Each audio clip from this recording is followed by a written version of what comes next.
Screen দেখা যায়? জি ma'am, দেখা যাচ্ছে। জি ম্যাম। আচ্ছা দেখেন, আমরা এতদিন পর্যন্ত কি কি পড়েছি বলেন তো? একটা সামারি বলেন যে কি কি পড়েছি আমরা। আমরা অলরেডি পড়েছি হচ্ছে আপনার যে কোল ফায়ার্ড পাওয়ার প্ল্যান্ট পড়েছি, যেটা আমরা আরেকভাবে বলতে পারি হচ্ছে থার্মাল পাওয়ার প্ল্যান্ট বা স্টিম টারবাইন পাওয়ার প্ল্যান্ট। তারপরে আমরা কি পড়েছি যে আপনার গ্যাস টারবাইন পাওয়ার প্ল্যান্ট পড়েছি, আর হচ্ছে হাইড্রোইলেকট্রিক পাওয়ার প্ল্যান্ট পড়েছি, আর পড়েছি ডিজেল ইঞ্জিন পাওয়ার প্ল্যান্ট, তাই না? এখন দেখেন যে এই সব পাওয়ার প্ল্যান্টগুলোর কিন্তু আমরা দেখেছি কি কিছু সুবিধা অসুবিধা আছে সব সময়। দেখেন, স্টিম টারবাইন পাওয়ার প্ল্যান্টে কি কি সুবিধা কি কি অসুবিধা বলেন তো আমাকে। সুবিধাটা বলেন যে স্টিম টারবাইন পাওয়ার প্ল্যান্টে কি সুবিধা হচ্ছে আমার। আপনি স্টিমকে ইউজ করছেন, স্টিম প্রেসারে টারবাইনের ব্লেডকে ঘোরাচ্ছেন, তাই না? স্টিমটা তৈরি হচ্ছে কোথা থেকে? ওয়াটার থেকে। এটা হচ্ছে কি আমরা ইজিলি অ্যাভেলেবল। তারপরে কি আমার মেইন ফুয়েলটা কিন্তু আসলে হচ্ছে আমার কোল। কোলকে আমরা পুড়িয়ে কি করছি যে মানে হিট জেনারেট করছি, সেটা দিয়ে আমরা ওয়াটারকে হিট আপ করছি। এখন দেখেন এটা হচ্ছে আমার কোল, কিন্তু এক সময়ে আমাদের শেষের দিকে যাবে, তাই না? যেহেতু এটা হচ্ছে একটা ফসিল ফুয়েল। আর এটা ছিল একটা ডিসঅ্যাডভান্টেজ যে কোল ফায়ার পাওয়ার প্ল্যান্টের। আরো ডিসঅ্যাডভান্টেজ আছে কি হচ্ছে এটা এনভায়রনমেন্ট খুবই পলিউশন, মানে খুবই পলিউটেড করে। আচ্ছা, অ্যাডভান্টেজের মধ্যে কি পড়ছে যে এটা হচ্ছে মানে খুবই ইজিলি অ্যাভেলেবল কোল আমরা সব সময় পাই, কিন্তু ফিউচারে যে এটা চলে যেতে পারে, শেষ হয়ে যেতে পারে, সেটা আমাদের মাথায় রাখতে হবে। আর হচ্ছে কি ওয়াটারটাও হচ্ছে আপনার কি যেটা ওয়ার্কিং ফ্লুইড, সেটা কিন্তু খুবই ইজিলি অ্যাভেলেবল। আর হচ্ছে গ্যাস টারবাইন পাওয়ার প্ল্যান্টে আমরা কি দেখেছি অ্যাডভান্টেজ বলেন তো? গ্যাস টারবাইন পাওয়ার প্ল্যান্টে কি কি অ্যাডভান্টেজ ছিল?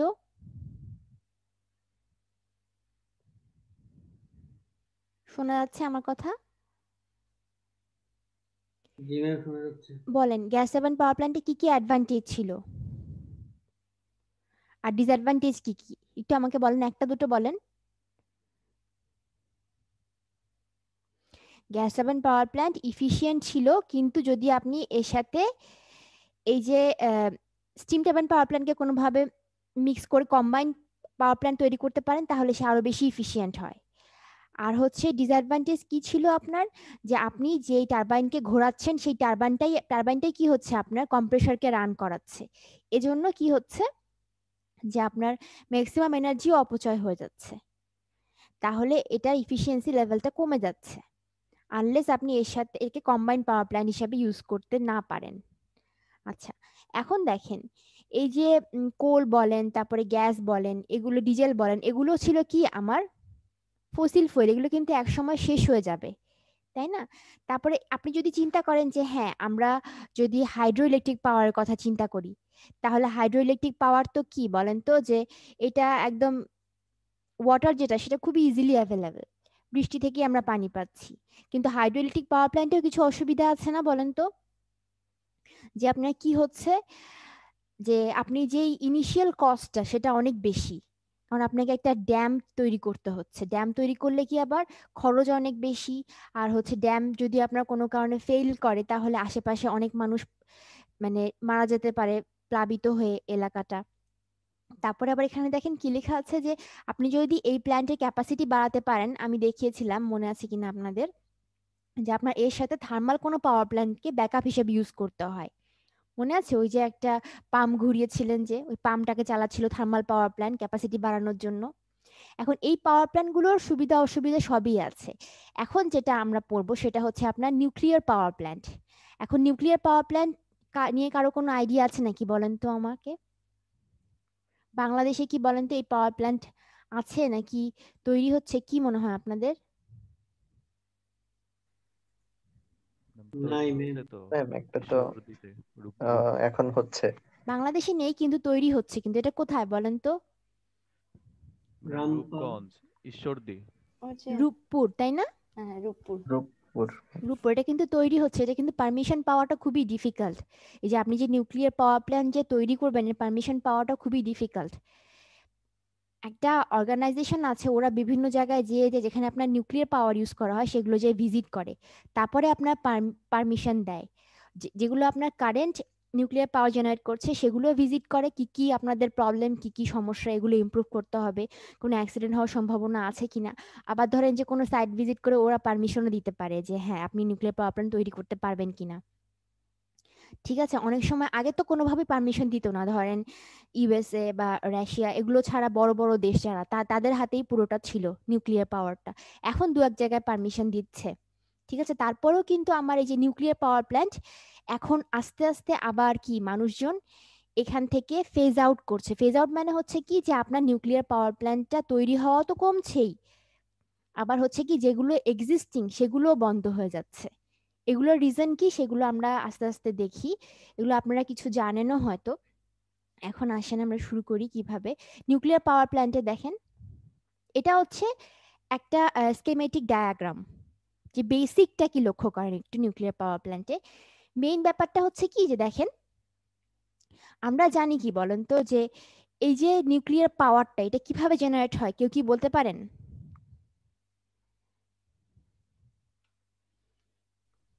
ফিশন বিক্রিয়ার মাধ্যমে।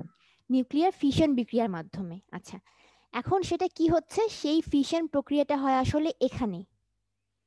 এই যে একটা রিঅ্যাক্টর ভেসেল দেখছেন না, এই রিঅ্যাক্টর ভেসেলে হচ্ছে নিউক্লিয়ার ফিশন বিক্রিয়াটা হয়। কিভাবে হয় এটা আমরা আসছি পরে। এখানে দেখেন এই পুরো পুরো জায়গাটা দেখেন একটা কন্টেইনমেন্ট স্ট্রাকচার দিয়ে আটকানো, কংক্রিটের একটা স্ট্রাকচার এটা।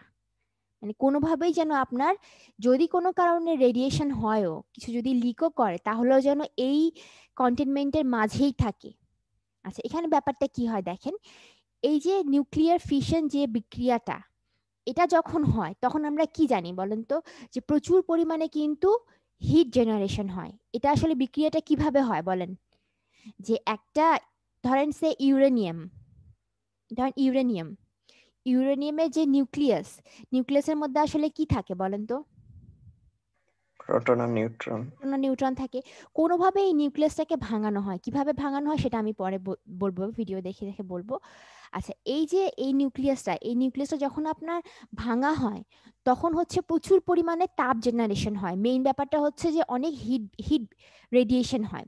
এই হিটটা কি করে দেখেন, এই হিটটা এখানে প্রোডাকশন হচ্ছে। এবং দেখেন এই যে একটা এই যে রেড কালারের কিছু একটা ঘুরছে না, দেখেন এই যে একটা লুপের মধ্যে, এই যে এটা হচ্ছে একটা লুপ। এই যে এটা দেখেন একটা রেড কালারের কিছু ঘুরছে, কিন্তু এখানে কিছু কন্ট্রোল রড আছে, কিছু ফুয়েল রড থাকে। দেখেন এই যে কিছু একটা রেড কালারের ঘুরছে, এটাকে বলা হয় কুল্যান্ট।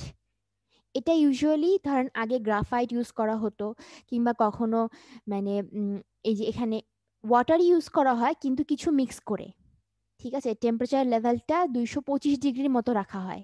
আর আপনার মনে হতে পারে 225 ডিগ্রির মতো হলে তো ওয়াটার আপনার ভ্যাপার হয়ে যাবে, কিন্তু ওয়াটারটা কিন্তু সেভাবেই রাখা হয় কিছু মিক্সচার দিয়ে যেন ভ্যাপারে পরিণত না হয়।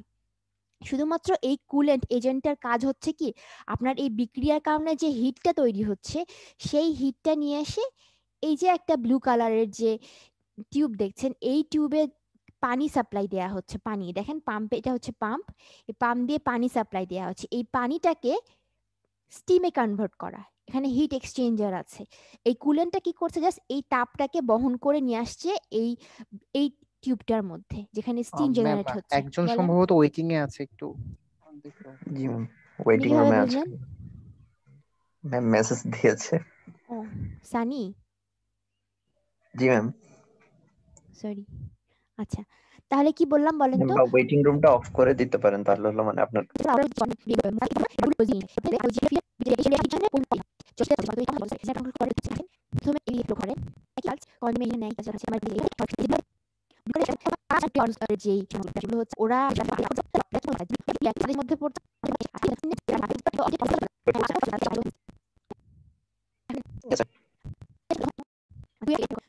ঠিক আছে, এই প্রসেসটা যদি আপনার কন্টিনিউ করা হয় তাহলে প্রচুর পরিমাণে কি হয় যে এনার্জি প্রোডাকশন হয়। সেটা কিভাবে জানেন, যে ইকুয়ালস টু এমসি স্কোয়ার, এই সূত্র অনুসারে। আর যে নিউক্লিয়ার ফিশন বিক্রিয়াটা হচ্ছে একটা চেইন রিয়াকশন, যেটা দেখানো হচ্ছে যে ইউরেনিয়ামের যে ভেতরে নিউক্লিয়াসটা সেটাকে এখানে দেখানো হচ্ছে, যে একটু মজা করে দেখেছে ড্রিল আউট করে। মানে আপনি যদি নিউক্লিয়াসটাকে কোনোভাবে ভাঙেন তাহলে প্রচুর পরিমাণে এনার্জি তৈরি হবে। এই এনার্জিটাকে আমরা ইউজ করছি কিসের জন্য? হিট প্রোডাকশনের জন্য। ওই পানিটাকে যে আপনি স্টিমে কনভার্ট করছেন সেটার জন্য।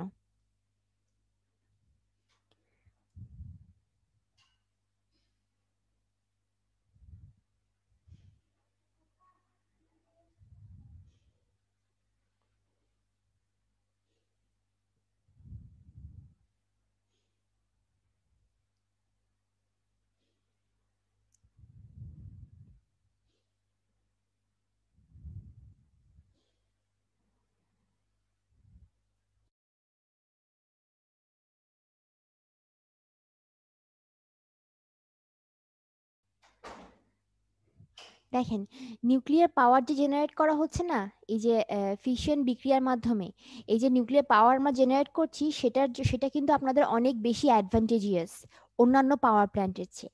মেইন রিজন হচ্ছে যে আপনি যদি ধরেন যে 1 কিলোগ্রাম কোল বার্ন আউট করে যে পরিমাণ আপনি পাওয়ার জেনারেট করতে পারবেন, আপনি যদি 1 কিলোগ্রাম ইউরেনিয়াম ইউজ করেন তাহলে তার চেয়ে মিলিয়ন টাইমস বেশি পাওয়ার জেনারেট করতে পারবেন।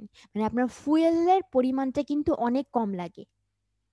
ঠিক আছে, এটা হচ্ছে মেইন অ্যাডভান্টেজ। ফুয়েল কস্টটা আপনার যেটা সবসময় অনেক বেশি ছিল, প্রতি বছর আমাদের million trillion ton of fuel লাগে। ফুয়েল মানে হচ্ছে ধরেন তেল বা ধরেন গ্যাস, এগুলো ওয়ার্কিং ফুড, এগুলো মানে মিলিয়ন ট্রিলিয়ন টন লাগে। সেটার খরচটা পুরোটাই বাঁচিয়ে দিতে পারে যে আপনার শুধুমাত্র ছোট্ট একটা ইউরেনিয়াম, যদি আপনি ইউরেনিয়ামকে ঠিকভাবে ভেঙে ওই এনার্জিটা জেনারেট করতে পারেন। এখানে বলছে যে যত কিছুই হোক, যে আমাদের অনেক অ্যাডভান্টেজ, যে আপনি নিউক্লিয়ার পাওয়ার জেনারেট করছেন অনেক কম ফুয়েল খরচে। কিন্তু এটার আপনার প্রবলেম হচ্ছে কি জানেন? যে কি বলেন তো, প্রবলেমটা কি? মেইন প্রবলেমটা কি? যে আপনি যে এই যে ইউরেনিয়ামকে ভাঙছেন, পাওয়ার জেনারেট করছেন, হিট জেনারেট করছেন, এটার মেইন প্রবলেমটা হচ্ছে কি? যে রেডিও অ্যাক্টিভিটি, তাই না? জি ম্যাম। যেটা আমাদের জন্য সবচেয়ে বেশি হার্মফুল। এই জন্য কি হচ্ছে আপনার, যে ধরেন প্রতি বছর কিন্তু মানুষজন ফেজ আউট করছে মানে কি, বিভিন্ন দেশ ওনারা ডিসিশন নিচ্ছে যে আমরা আর নিউক্লিয়ার পাওয়ার জেনারেট করব না। কেন করব না? কারণ এটা হচ্ছে আমাদের যে কোনো সময়ে আমাদের জন্য খুবই হার্মফুল।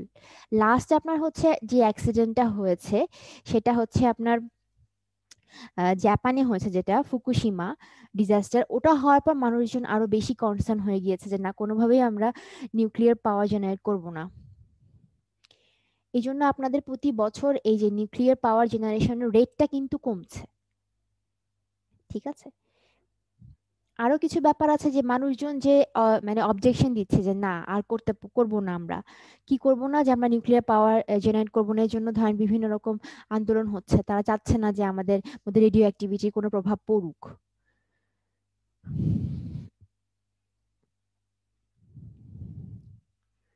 এখন দেখেন কি বলেছে এখানে, ফিশন বিক্রিয়াটা নিয়ে একটু কথা বলেছে, যে নিউক্লিয়ার ফিশন বিক্রিয়াটা আসলে কি। সেটা একটা চেইন রিয়াকশন, এটা সবাই জানেন। এখন দেখেন, ইউরেনিয়াম অ্যাটমকে এখানে কিন্তু ভাঙা হচ্ছে। ঠিক আছে, আমরা জানি কি বলেন তো, অ্যাটমের নিউক্লিয়াসে কি কি থাকে আমরা জানি, প্রোটন আর নিউট্রন, তাই না? এই যে রেড কালারটা এখানে প্রোটন দেখানো হচ্ছে, আর এই ব্লু কালারটা হচ্ছে নিউট্রন। এটা হচ্ছে একটা অ্যাটম। এই যে পার্পল কালারের একটা রাউন্ড শেপ দেখছেন না, এটা হচ্ছে একটা ইউরেনিয়াম অ্যাটম, ইউরেনিয়াম 238 যেটা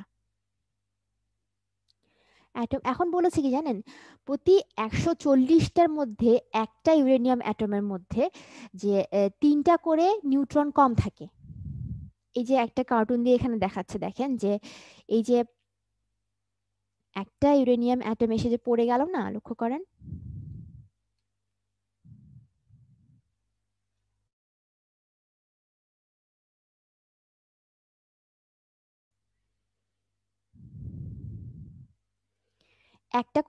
একটা করে মানে 140টার মধ্যে একটা ইউরেনিয়ামে দেখা যায় যে কি আপনার 3টা করে নিউট্রন কম থাকে। এখন যখন এই ইউরেনিয়ামে আপনার নিউট্রন কম, তখন যদি এই ইউরেনিয়ামকে আপনি চিন্তা করেন, সেটাকে আমরা বলবো হচ্ছে ইউরেনিয়াম 235। এগুলোকে কি বলা হয় বলেন তো? আইসোটোপ বলা হয় না? যে ইউরেনিয়াম 238, ইউরেনিয়াম 234, ইউরেনিয়াম 235, এগুলো হচ্ছে কি যে আপনার আইসোটোপ। আইসোটোপ বলেন তো কি?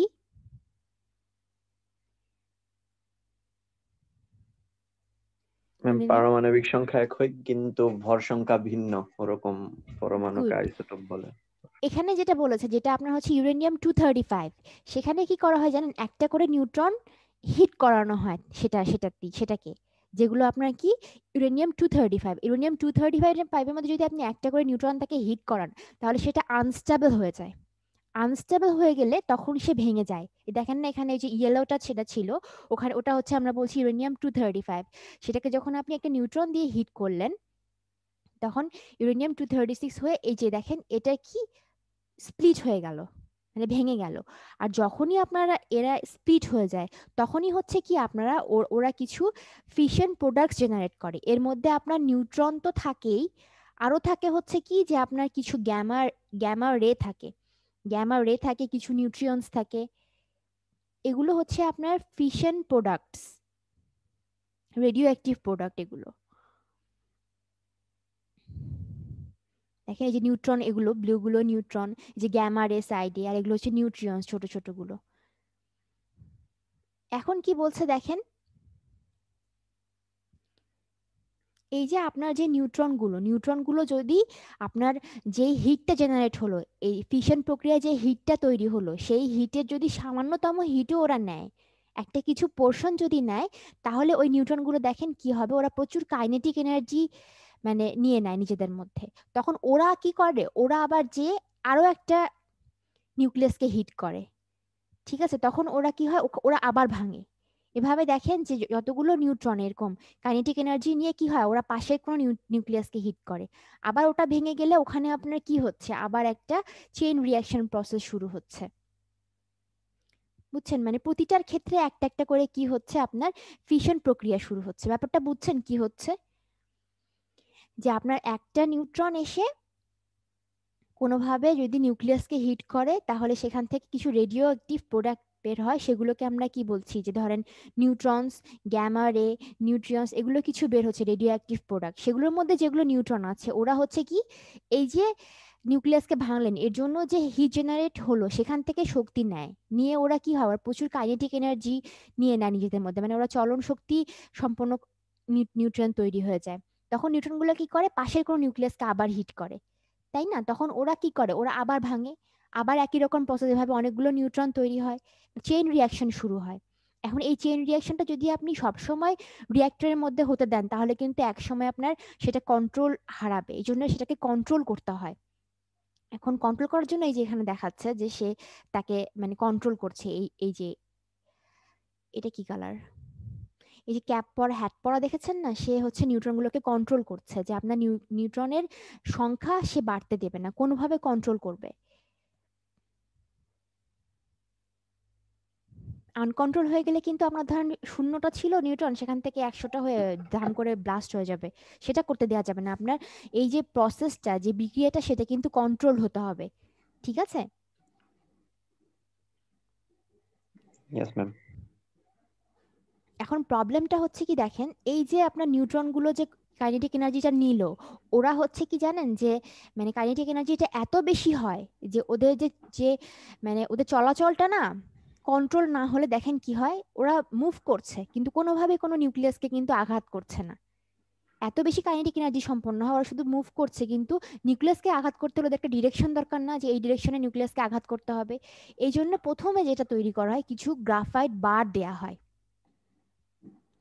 ঠিক আছে, কিছু গ্রাফাইট বার দেওয়া হয়। এই গ্রাফাইট বারগুলো দিয়ে ওদের দেখেন মুভমেন্টে কিভাবে কন্ট্রোল করা হচ্ছে।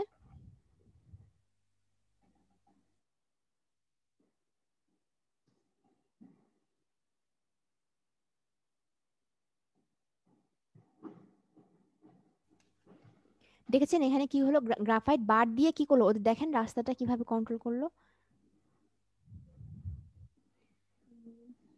একটু রিওয়াইন্ড করি। যখন আপনার গ্রাফাইট বার দেওয়া হয়, তখন ওদের ওদের দেখেন মুভমেন্টটা কন্ট্রোল হচ্ছে। এমনভাবে বারটা দেওয়া হচ্ছে যেন ওদের মুভমেন্টটা যে শুধুমাত্র নিউক্লিয়াসকে আঘাত করতে পারে। এই গ্রাফাইট বারটা পরে রিপ্লেস করা হয়েছে ওয়াটার দিয়ে। এই ওয়াটারটারও আবার কিছু মানে বৈশিষ্ট্য সম্পন্ন ওয়াটার হতে হবে, এবং এই ওয়াটার দেওয়ার পরেও কিন্তু এগুলোকে বলা হয় মডারেটর, বুঝছেন? এই যে গ্রাফাইট বার কিংবা ওয়াটার, এগুলো হচ্ছে মডারেটর। কি করবে ওরা? ওরা কাইনেটিক এনার্জি সম্পন্ন নিউট্রন গুলোকে কি করবে, ওদের পাথটাকে মডারেট করবে যেন ওরা নিউক্লিয়াসকে আঘাত করে। কারণ নিউক্লিয়াসকে আঘাত না করলে যদি চেইন রিঅ্যাকশন সৃষ্টি না হয় তাহলে তো আপনার ফিশন প্রক্রিয়াটা হবেই না। ঠিক আছে, এই জন্য আবার অনেক সময় কি করা হয়, আপনার কনসেন্ট্রেশনও বাড়ানো হয় ইউরেনিয়ামের। এটা হচ্ছে আর একটা প্রসেস। এখানে আপনার কিছু গ্যাসিয়াস কিছু ইউরেনিয়াম ফ্লো করানো হয়, সেখান থেকে আপনার ইউরেনিয়াম 235 কে আলাদা করা হয়। 238 গুলো পাস করে চলে যাবে, 235 গুলোকে আলাদা করা হয়। এখন এই প্রসেসেও খুবই কেয়ারফুল থাকতে হবে, কারণ আপনার যদি কোনোভাবে এখানে আবার রিঅ্যাকশনটা শুরু হয় তাহলে সেটাও ব্লাস্ট করতে পারে। ঠিক আছে, এই জন্য এই প্রসেসটাকেও কন্ট্রোল করতে হবে যেন আপনার নির্দিষ্ট অ্যামাউন্টের বেশি পরিমাণ ইউরেনিয়াম 235 এক জায়গায় জমা না হয়। এখানে বলেছে যে পুরো হিটের একটা ফ্র্যাকশন হচ্ছে নিউট্রন গুলো মুভ করে কাইনেটিক এনার্জির জন্য, বাকি পুরো হিটটা যেটা তৈরি হয় সেটা কোথায় কাজে লাগে? সেটা কাজে লাগে হচ্ছে আপনার ওই যে ওয়াটারটাকে স্টিমে কনভার্ট করার জন্য। মানে এখানে আপনার মানে ইফিসিয়েন্সির লেভেলটা অনেক বেশি হয়। ঠিক আছে, মানে আপনার লস খুবই কম। দেখেন ওই যে স্টিম প্রোডাকশন হলো সেখান থেকে আপনার টারবাইন ঘোরানো হচ্ছে। এখন এই যে ওয়াটারটা কিন্তু শুধুমাত্র আপনার ইলেকট্রিসিটি জেনারেটের জন্যই ব্যবহার করা হচ্ছে না বা টারবাইনকে ঘোরানোর জন্য ব্যবহার করা হচ্ছে না। ওয়াটারের বিশেষ কিছু এখানে আপনার কাজ থাকে। সেটা কি আপনারা দেখেছেন না যে এই যে কুলেন্ট হিসেবে কাজ করছে? যদি কোনোভাবে এখানে যদি আপনার প্রচুর হিট তৈরি হচ্ছে, যদি কোনোভাবে ওই যে যেটা মানে ঠান্ডা পানি সেটা যদি আপনার কি ওয়াটারটা যদি কোনো কারণে পাইপ লিক করে কিংবা পাম্পটা যদি কোনো কারণে ফেল করে, তাহলে প্রবলেমটা কি হবে জানেন? ওয়াটারের লেভেলটা কিন্তু আপনার কমে যাবে। ওয়াটারের লেভেল কমে গেলেই আপনার এই অ্যাক্সিডেন্ট গুলো হয়। তখন কি হয় দেখেন, এই যে নিউক্লিয়াস গুলো আছে, এই যে এগুলো ইউরেনিয়াম, যখন ওয়াটার লেভেলটা কমে যাবে তখন দেখেন ওরা মেল্ট হয়ে যায়। এত হিট তৈরি হয় ওরা নিজেরাই কি হয় আপনার মেল্ট ডাউন হয়ে যায়, এবং ম্যাক্সিমাম অ্যাক্সিডেন্ট হয় এটার জন্য। ওই যে ফুকুশিমা যেটা বললাম না আপনার জাপানে যেটা হচ্ছে, ওই অ্যাক্সিডেন্টটা 2011-তে হয়েছে। ওই অ্যাক্সিডেন্টটা এইভাবেই হয়েছে, বুঝছেন? যে মেল্টডাউন হয়ে গেল। মেল্টডাউন হয়ে গেলে কি হবে, ওই যে আপনার যেটা কন্টেইনমেন্ট ছিল, কন্টেইনমেন্টে আপনার কি হবে, ওই যে দেখেন এই যে রেডিও অ্যাক্টিভ এলিমেন্ট ছড়িয়ে পড়বে। তারপরে যদি আপনার এখান থেকে অনেক বেশি প্রেসারাইজ করে এরা, তাহলে এখানে এটাও লিক করবে করে ওই বিল্ডিং যেটা আপনার পুরো কংক্রিটের বিল্ডিং, সেটা যদি আপনার কোনো কারণে ব্লাস্ট হয় তাহলে পুরো এয়ারে ছড়িয়ে পড়বে রেডিও অ্যাক্টিভিটিটা, বুঝছেন? তাহলে এভাবে অ্যাক্সিডেন্ট হলেও কিন্তু আপনার মানে যে শুধু মানে অ্যাক্সিডেন্ট এই যে যেটা আপনার প্রসেসে আছে, যেই ফুয়েলগুলো কাজ করছে ইউরেনিয়ামগুলো, সেগুলোই যে আপনার শুধুমাত্র অ্যাক্সিডেন্ট ঘটাবে তা না। আপনার 2 বছর বা 3 বছর পর পর যেগুলো আপনি ইউরেনিয়াম ইউজ করেছেন সেগুলোকে আবার রিপ্লেস করা লাগে, ফুয়েলগুলোকে রিপ্লেস করা লাগে। ওই ফুয়েলগুলোকে রিপ্লেসমেন্ট নিয়েও মানে বজ্র পদার্থ যেগুলো যেগুলো আর আপনার কাজে লাগছে না সেগুলো অপসারণ করাটাও খুবই ডিফিকাল্ট। মানে ওগুলো আপনার মাটির একদম গভীরে পুঁতে ফেলতে হয়, অনেক গভীরে। সেটা আপনার ম্যাক্সিমাম কান্ট্রি সেটা ফলো করে না। এই যে রেডিও অ্যাক্টিভ মানে যতক্ষণ পর্যন্ত রেডিও, এই যে দেখেন এখানে যেগুলো আপনার ইউজ করা হয়ে গেছে ধরেন 2-3 বছর পর পর, সেগুলোকে ওরা কি করছে, এগুলোকে অপসারণ করছে করে একটা দেখেন একটা লিকুইডের মধ্যে ফেলছে। এটা ফেলছে হচ্ছে ওগুলোকে কুল করার জন্য। ঠিক আছে, এই লিকুইডটার মধ্যেও আবার কিছু কিছু এলিমেন্ট দেয়া থাকে।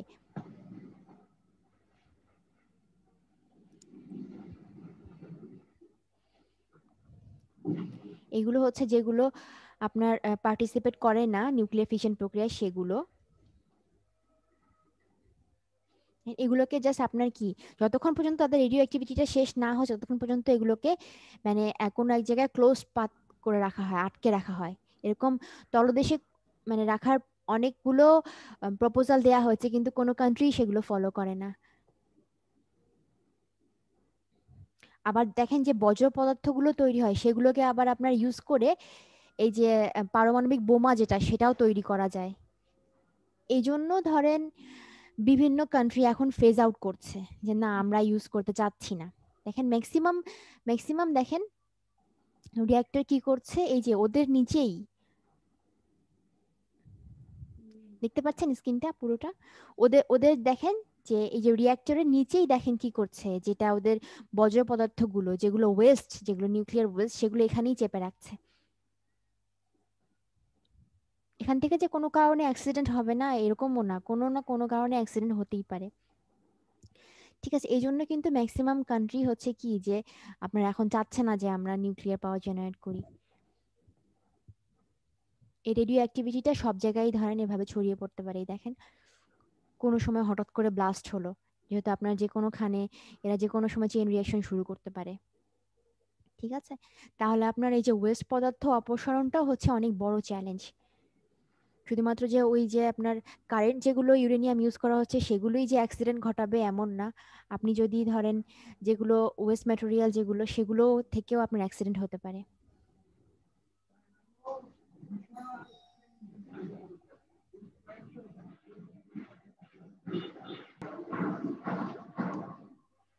এই স্ক্রিনটা দেখতে পাচ্ছেন সবাই? ইয়েস জি ম্যাম। ম্যাম, পাচ্ছি। এখানে আপনার হচ্ছে রিসেন্ট দুইটা যে ডিজাস্টার সেটা দেখানো হয়েছে। একটা হচ্ছে ফুকুশিমা ডিজাস্টার, যেটা 2011-তে হয়েছে। এটা কোথায় হয়েছে বলেন তো? একটু আগে যে বললাম জাপান।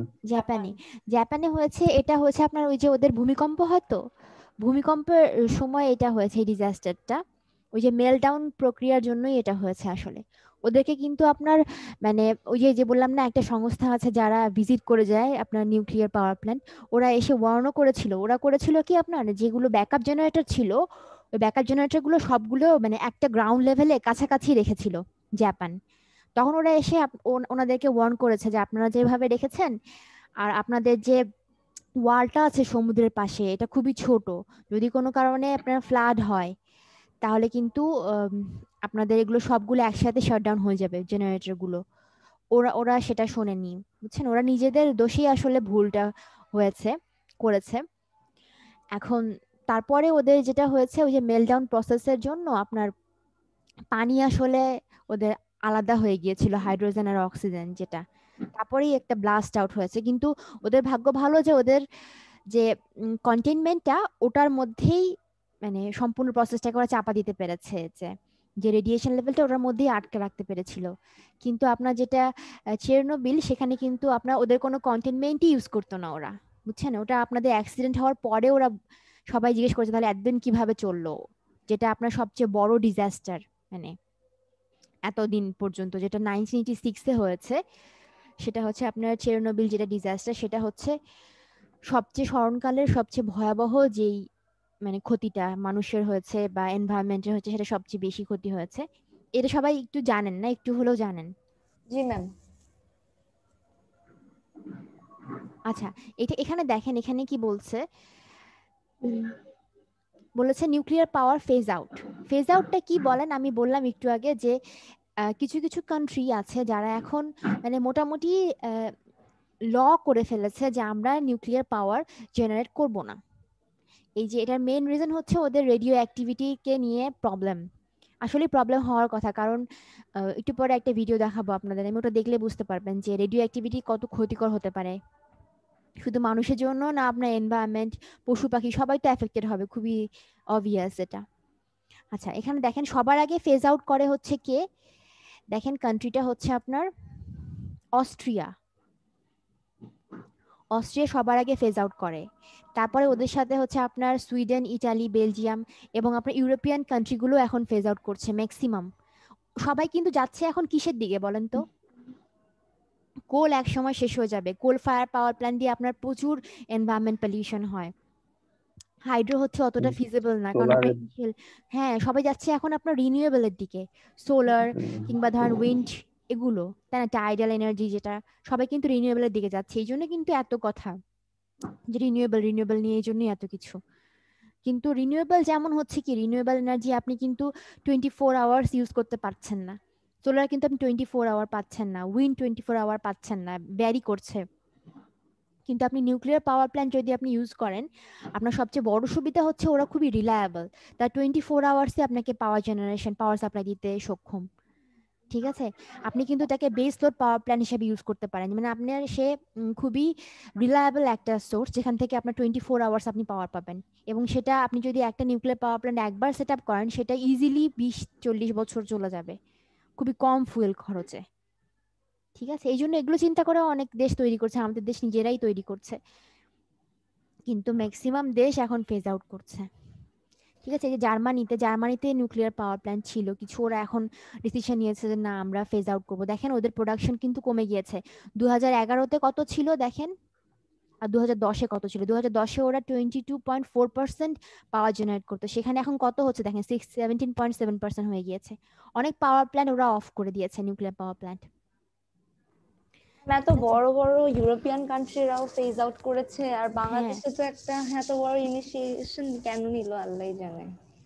এখন এখানে আপনারা কিন্তু দেখেন সায়েন্টিস্টও লাগবে অনেক, মানে ইফিশিয়েন্ট সায়েন্টিস্ট। ওনাদেরকে কিন্তু আমাদের বাংলাদেশি সায়েন্টিস্ট আমার মনে হয় না ওনারা কেউ হায়ার করেছেন। ওনারা বিদেশ থেকে অনেক কস্টলি, বা ধরেন ইন্ডিয়া থেকে অনেক, ইন্ডিয়ায় কিন্তু আছে নিউক্লিয়ার পাওয়ার প্ল্যান্ট, ওখান থেকে ধরেন অনেক মানে অনেক কস্টলি ইঞ্জিনিয়ার হায়ার করে নিয়ে এসেছেন। তো ম্যাম এই যে বানাচ্ছে, কিভাবে যে আদৌ বানাচ্ছে জিনিসগুলা, মানে এখানে এখন আল্লাহ ভরসা।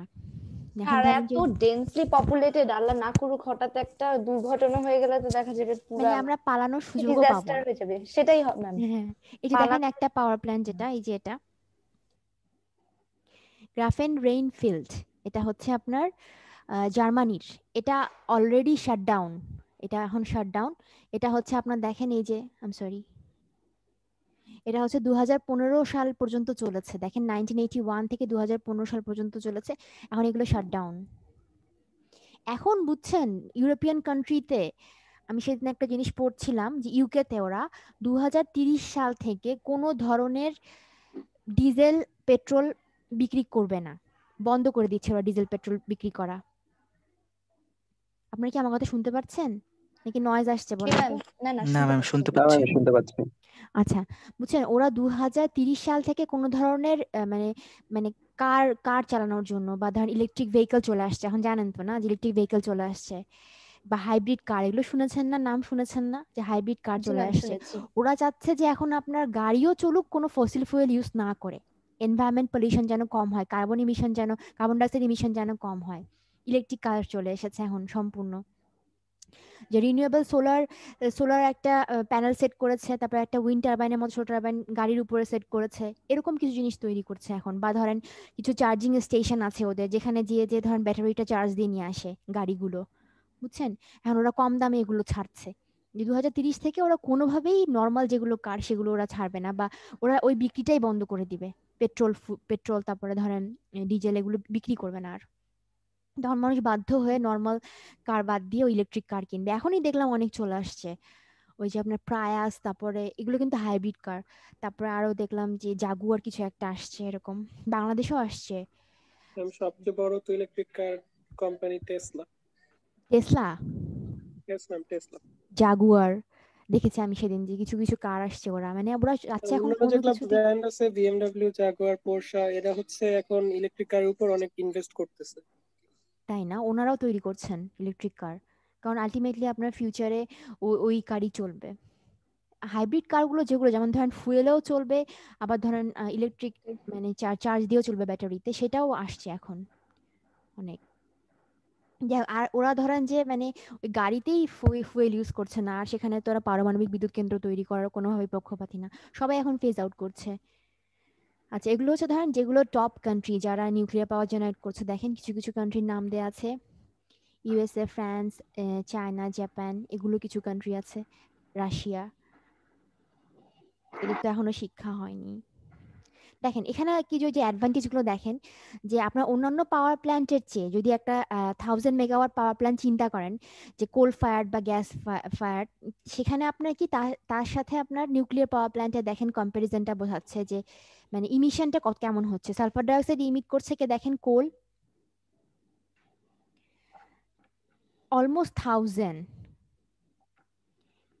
দেখেন, আর এখানে গ্যাসের ক্ষেত্রে সালফার ডাইঅক্সাইড ইমিশন নাই, কিন্তু নিউক্লিয়ার পাওয়ার প্ল্যান্টের ইমিশন দেখেন একদম জিরো। কোনো ওরা এনভায়রনমেন্ট কোনোভাবেই পলিউটেড করে না, আর এনভায়রনমেন্টের সাথে ওদের কোনো সম্পর্কও নাই। ঠিক আছে, কারণ আপনার কিন্তু যেটা আপনার কুলিং টাওয়ারের যেই ওই হিট ডিসিপেশনটা, এটা ছাড়া আর ওদের কোনো ওয়েস্ট ম্যাটেরিয়াল নাই। আছে যেটা, সেটা সবচেয়ে বেশি ক্ষতিকর, তাই না, যেগুলো ওয়েস্ট পদার্থ ওদের, সেগুলো যে মাটি চাপা দিয়ে রাখছে, সেটা আরো বেশি ক্ষতিকর আমাদের জন্য। ঠিক আছে, এগুলো চিন্তা করলে আবার যে এনভায়রনমেন্ট যদি আপনি দেখেন বাহ্যিক দিক থেকে, তাহলে আপনি চিন্তা করছেন যে হ্যাঁ নিউক্লিয়ার পাওয়ার প্ল্যান্ট হয়তো ভালো। আবার এখানে অ্যাশ ডিসপোজালের কোনো কারণ নাই। এই যে ইকোনমিক দিক থেকেও ভালো, আমরা দেখছি যে ইনিশিয়াল কস্টটা অনেক বেশি, অপারেশন মেইনটেনেন্স কস্টটা কিছু আছে, কিন্তু ফুয়েলের যে এক্সপেন্স সেটা একদমই কম। কিন্তু এখানে আরো কিছু ব্যাপার আছে জানেন, ফুয়েল যে ইউরেনিয়ামটা কিন্তু আস্তে আস্তে শেষের দিকে চলে আসছে। এটাও একটা প্রবলেম যে আরো অবশ্য কিছু রেডিও অ্যাক্টিভ ম্যাটেরিয়াল আছে, ওগুলো ইউজ করা যায়, কিন্তু ইউরেনিয়ামটা একদম শেষের দিকে আরো 30-40 বছরের মতো থাকবে, তারপরে হয়তো ওটাও ভ্যানিশ হয়ে যাবে। এগুলো দেখাচ্ছে যে আপনার ওই যে কস্ট আর কম্পারিজনটা কেমন, নিউক্লিয়ার পাওয়ার প্ল্যান্টে যেমন কেমন ক্যাপিটালটা দেখেন, নিউক্লিয়ার পাওয়ার প্ল্যান্টে সোলারে সবচেয়ে বেশি লাগছে দেখেন, সোলারে এটা প্রবলেম। অপারেশন মেইনটেনেন্স কিন্তু কোনো ফুয়েল কস্ট এগুলোতে জিরো, রিনিউয়েবল যে। কিন্তু আপনার এই যে নিউক্লিয়ারের ক্ষেত্রে বা কোল গ্যাস এগুলোতে ফুয়েল কস্ট কিছু আছে, যদিও নিউক্লিয়ারের আপনার ফুয়েল কস্ট সবচেয়ে কম। আচ্ছা দেখেন একটা দেখাই,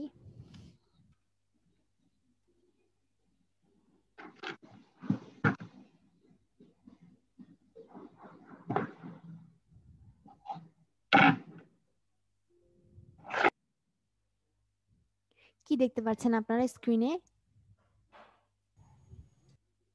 চেরনোবিলের আপনারা কিছু দেখতে পাচ্ছেন? হ্যাঁ ম্যাম, এখন ব্লু স্ক্রিন হয়ে আছে। No.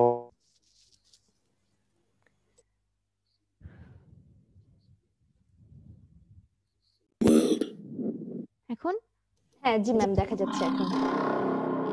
সাউন্ড সহ দেখেন, All of the good we did, radio অ্যাক্টিভিটিটা কেমন ওদের এফেক্ট it করেছে doesn't সেটা matter. দেখেন। What does matter is that to them, justice was done. See, a just world is a sane world. There was nothing sane about Chernobyl.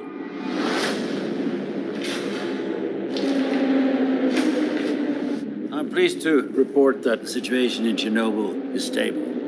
In terms of radiation, I'm told it's the equivalent of a chest x-ray. No, Chernobyl is on fire.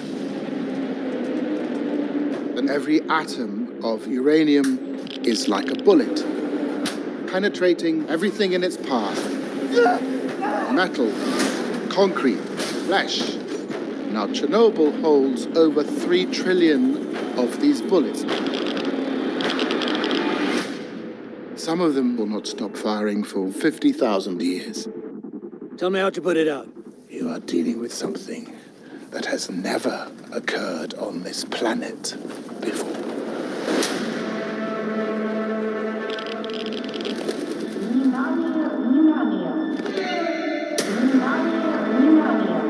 Cut the phone lines. Contain the spread of misinformation.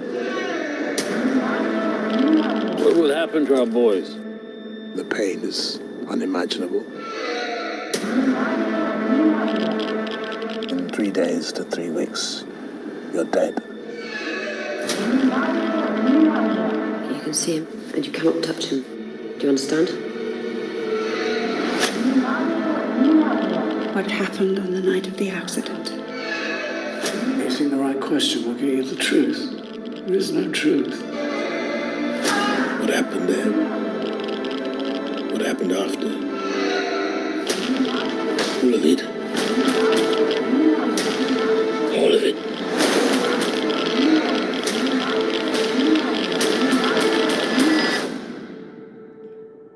Madness.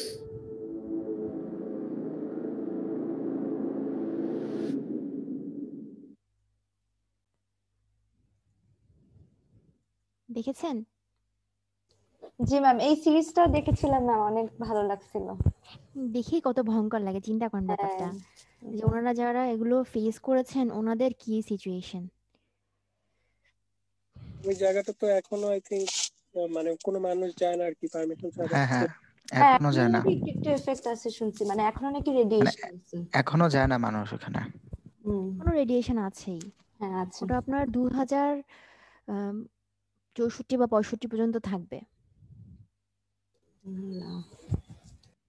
চিন্তা করেন, মানে এটার আপনার যে ক্ষতিটা সেটা আসলে বছরের পর বছর জুড়ে চলতে থাকে, এটাই সমস্যা। যে একটা ধরেন ড্যাম ফেলার হলে কি হবে, কিছু মানুষ মারা যাবে ওই বছরে বা ওই সময়ে, তাই না?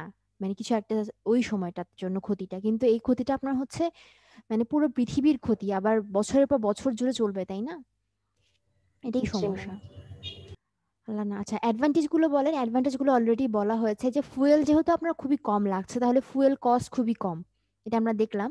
আর যেহেতু আপনার ফুয়েল কম লাগছে, এগুলো আপনার ট্রান্সপোর্টেশন কস্টও খুবই কম, তাই না?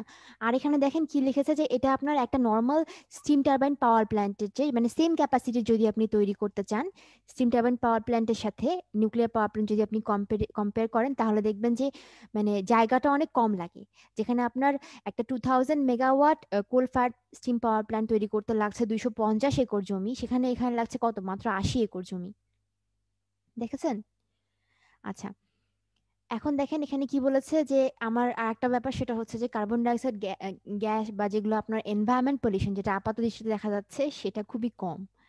কিন্তু যদি আমরা আরেকটু ডিপ চিন্তা করি, তাহলে তো এই যে ওয়েস্ট অফ নিউক্লিয়ার পার্টিকলস, এগুলো তো আপনার ধরেন যেগুলো রেডিও অ্যাক্টিভিটি দিবে, সেগুলোর তুলনায় তো আপনার এই পলিউশন কিছুই না।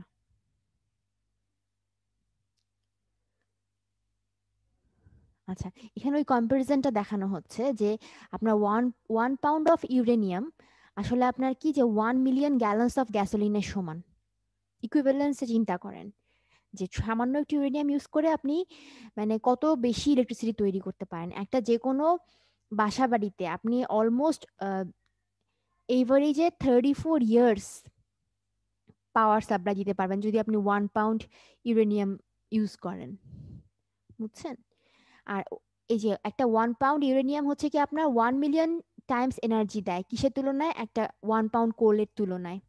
ঠিক আছে? আর যে আমাদের প্রতি বছর যেগুলো খরচ হচ্ছে আপনার যে গ্যাসোলিনের জন্য, সেগুলোর আপনার মানে অনেক খরচ কমিয়ে দিচ্ছে। আবার আপনার এনভায়রনমেন্টে ওরা যে ওয়েস্ট ম্যাটেরিয়ালগুলো, সেগুলো কম আপনার তারা পলিউট করছে এনভায়রনমেন্টকে। যেমন কোল ফায়ার পাওয়ার প্ল্যান্টে কি হয়, আপনার অ্যাশ যেটা থাকে, যে কোলের যেটা অ্যাশ, সেগুলো আপনার কিন্তু যতই আপনি কি যে মানে ছাঁকনি দিয়ে পাঠান এনভায়রনমেন্টে, কিছু কিছু পরিমাণ কিন্তু আপনার মানে ওয়েস্ট ম্যাটেরিয়াল বা অ্যাশ থেকেই যায়। এগুলো আপনার পরে ওই যে আমাদের যে গ্রিন হাউস ইফেক্টটা হচ্ছে, যে শীতের সাথে কুয়াশা ছড়াচ্ছে আশেপাশে, এনভায়রনমেন্টটা আরো বেশি স্মোকি হয়ে যাচ্ছে, এগুলো রিজন হচ্ছে এনভায়রনমেন্টাল পলিউশন হচ্ছে এগুলোর কারণেই।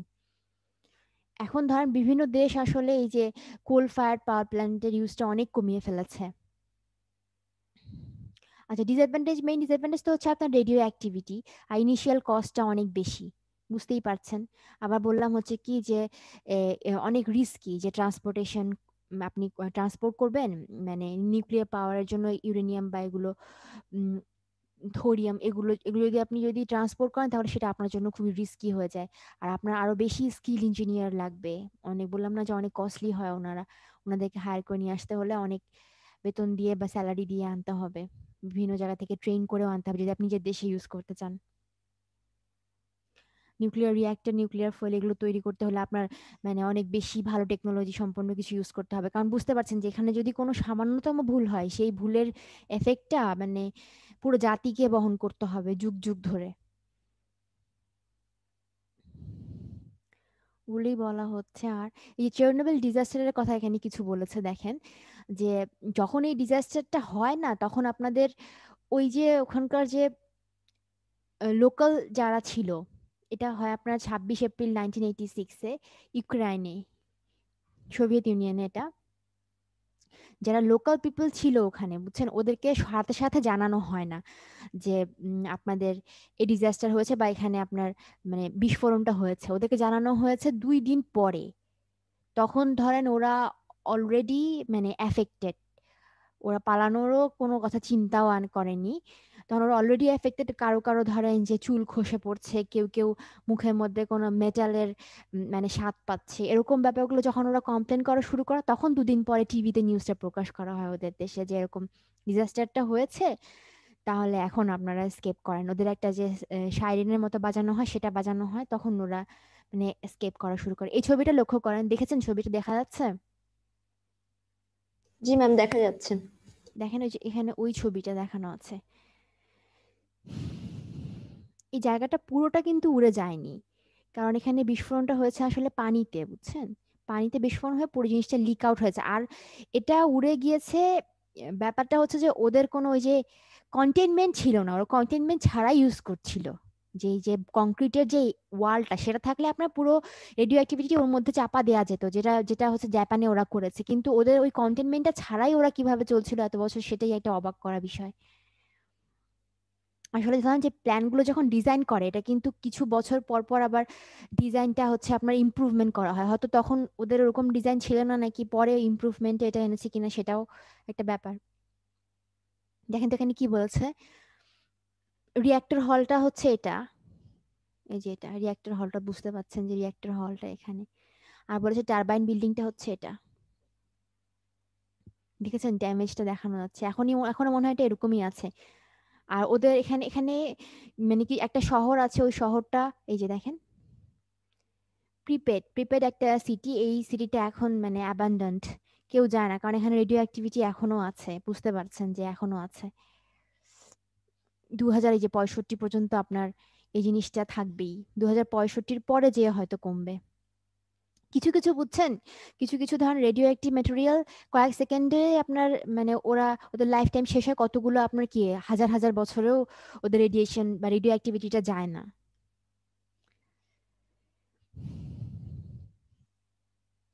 এখানে হচ্ছে জাপানের যে ফুকুশিমা সেটার কথা বলা হয়েছে, ডিজাস্টারটা কিভাবে হয় সেটা ওরা ট্যাকল দিয়েছে মোটামুটি জাপানিজরা।